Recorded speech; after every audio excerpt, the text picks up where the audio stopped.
जो कालमिया लैटिफोलिया है, इसके रूट में जो है रूमेटिज्म और गाउट है। देखिए, शरीर में जितनी भी ज्वाइंट्स हैं उसमें मोशन होता है मसल्स के हेल्प की वजह से, यानी एक जगह से दूसरी जगह तक सामान ले जाना हो या फिर खुद पैदल चल के जाना हो, इसमें कई ज्वाइंट्स आपस में काम करते रहते हैं। ठीक। और ज्वाइंट्स के जो गति है, जो चलने फिरने हिलने डुलने की जो गति है, उसको अवरोध उत्पन्न कौन करता है? एक गठिया यानी गाउट और रिमेटिज्म। इसकी वजह से यानी गठिया बात होने की वजह से जितने भी ज्वाइंट्स यानी जोड़ हैं उसमें दर्द होने लगता है। अब इस जोड़ों के दर्द को यानी गठिया बात की समस्या को सप्रेस किया गया, यानी पेन किलर यूज करके या फिर और कुछ ऐसे ही उपाय करके इसको सप्रेस किया गया। तो ये ज्वाइंट्स तो ठीक हो गया, लेकिन हार्ट अफेक्ट हो गया। और ज्वाइंट्स और हार्ट में दोनों में समानता एक ये है कि ज्वाइंट्स में भी मोशन होता है, हार्ट में भी मोशन और लगातार होता रहता है। तो जो गठियाबात की समस्या थी उसको सप्रेस किया गया, पेन किलर खा के, इंजेक्शन लगवा के, कुछ भी करके।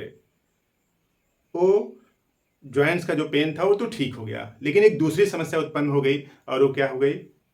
स्लो पल्स की। पल्स स्लो रहने लगेगी। कालमिया तब यूज किया जाता है जब गठियाबात की समस्या ठीक होने की वजह से हार्ट की रेट जो है, पल्स, वो स्लो हो गई है। और खास बात, अगर पल्स को ठीक करते हैं, इसको नॉर्मल किया गया, तब एक गठियाबात की समस्या उत्पन्न हो जाती है। अब गठियाबात की दवाई ली जाती है तो हार्ट की समस्या उत्पन्न हो जाती है। यानी पेंडुलम की तरह एक छोर पर गठियाबात, दूसरे छोर पर स्लो पल्स। इस तरह से इसी के बीच आदमी झूलता रहता है।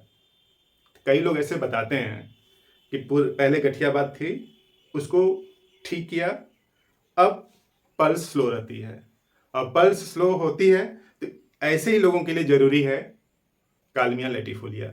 यानी कालमिया लैटिफोलिया देने से पहले आप समझिए कि पेशेंट को कभी गठियाबात रहा है या फिर नहीं रहा है। अगर गठियाबात उसको कभी नहीं रहा है और आज की डेट में उसकी पल्स जो है स्लो है, तब आप उसको कालमिया न दें। कालमिया उन्हीं पेशेंट के लिए जरूरी है जिनकी गठियाबात की समस्या थी कभी, लेकिन आज नहीं है, आज स्लो पल्स की बात है। और देखिए, इसका जो एक्शन कुछ इस तरह से है कि ब्रानिया जैसा है। इसका पेशेंट जब कंप्लीट रेस्ट में है, एकदम आराम से बिस्तर पर लेटा हुआ है, कुर्सी पर बैठा हुआ है, तब इसका दिमाग और शरीर दोनों बेहतर तरीके से सोच सकते हैं।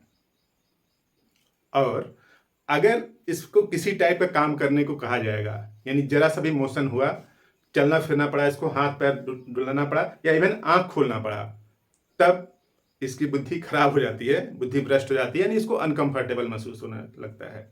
यानी कंफर्टेबल तब महसूस होता है जब लेटा हुआ है, कुर्सी पर आराम से बैठा हुआ है, तो मेंटल फैकल्टी अच्छा काम करेगी, अच्छा सोचेगी। पहला सिम्टम्स बेहतरीन नहीं है, आलसी लोगों की दवा है। ऐसे लोग जो आलसी हो गए हैं, कुछ काम में मन नहीं लगता है, तो बेसिकली वो बीमार हैं, उनको होम्योपैथी से लाइन पर लाया जा सकता है। तो देखिए, when lying down, mental faculties and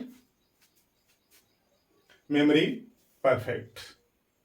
यादाश्त भी ठीक है और दिमाग भी ठीक सोच रहा है जब लेटा हुआ है। But on attempting to move, vertigo, ज्यों ही चलना फिरना स्टार्ट करता है, चक्कर सा आ जाता है। इन चलने फिरने से चक्कर जैसा आभास होने लगता है, ये माइंड का सिम्टम्स है। और पल्स क्या है? स्लो है, 30 से 40 पर मिनट, यानी 1 मिनट में 30 से 40 है। एलेंस की नोट में लिखा है क्लियर कट कि पल्स 30 से 40 है, आप पढ़ सकते हैं उसमें। And tumultuous action of heart is cardinal features.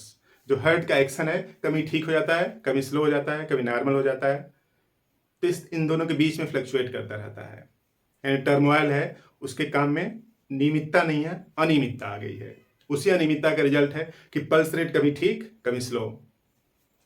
और action markedly on right side of head, head का राइट साइड, यानी इस तरफ पोर्शन में, यानी आंख, हेडेक, सर दर्द कर रहा है, आंख में भी दर्द है राइट साइड में, और लेफ्ट साइड चेस्ट में। और चेस्ट में जो दर्द है वो पूरा छाती में, चेस्ट में, और इवन हाथ में भी एंजाइना जैसा पेन। थोड़ा सा काम करता है तो चेस्ट में दर्द होने लगता है, छाती में दर्द होने लगता है, और खासतौर से बाईं तरफ। यानी मेंटल फैकल्टी राइट साइड का ना, जैसे सेंगुइनोरिया में है, सेंगुइनिया में हेडेक क्या है, राइट साइड का है। तो यहाँ पे राइट साइड का हेडेक है, लेकिन लेफ्ट साइड चेस्ट में इन्फेक्शन है, चेस्ट में दिक्कत है।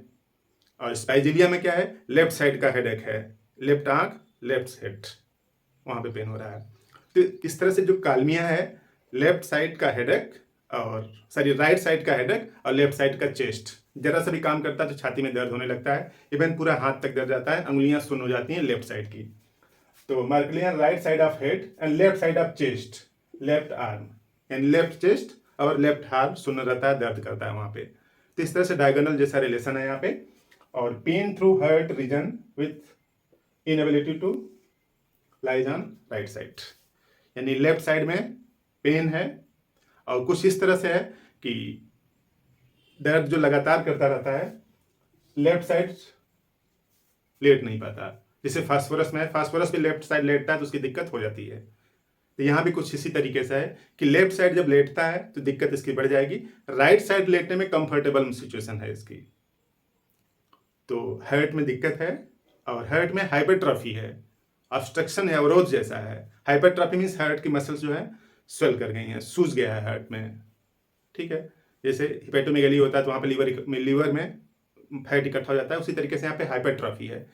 रिपोर्ट में लिखा रहता है कि हाइपरट्रॉफी ऑफ हार्ट, तो यहाँ भी कुछ हाइपरट्रॉफी है, लेफ्ट साइड सोता है तो इसकी दिक्कत बढ़ जाती है। और sunlight headache, headache sunlight type का है, मतलब सुबह जैसे सूर्य की रोशनी आती है तो सर दर्द स्टार्ट हो जाता है, दोपहर तक चरम सीमा पर आता है और दोपहर बाद फिर सिचुएशन कंफर्टेबल होने लगती है, रात को इसकी कंफर्टेबल सिचुएशन रहती है, खासतौर से हेडेक के रूप में। यानी सुबह स्टार्ट हो गया ऐसे, फिर दोपहर में मैक्सिमम, अधिकतम नून में, उसके बाद फिर शाम आते आते क्या हो जाएगा, कम हो जाएगा। तो ऐसे हेडेक को सन हेडेक बोलते हैं। ऐसे स्पैजिलिया में होता है, नेट्रोम्योर में भी होता है इस तरह से। तो इस तरह से कालमिया का इंडिकेटर सिम्टम्स है। इस कालमिया को यूज मदर टिंचर से स्टार्ट करें, 15 बूंद आधा कप पानी में घोल के 3 बार लें। तो ये जो 15 बूंद है आधा कप पानी में घोल के ले रहे हैं, इससे हार्ट का भी एक्शन ठीक होगा और गठिया बात की जो समस्या है वो भी ठीक होगी। तो इस तरह से स्पाइजिलिया का बेहतरीन यूज करके एक बड़ी समस्या से निजात पा सकते हैं, जिसमें क्या है, पल्स स्लो है। स्लो पल्स के लिए दूसरे सिस्टम में क्या एक्टिवेटर यूज करते हैं कि हार्ट को एक्टिवेट किया जाए, लेकिन यहाँ पे आसानी से काम हो सकता है होम्योपैथिक दवा से। तो इस तरह से आप कुछ मेडिसिन से डिफ्रेंशिएट करते हुए कालमिया का वो यूज करें। क्लियर कट सिम्टम्स मिले तभी यूज करें, अन्यथा यूज ना करें।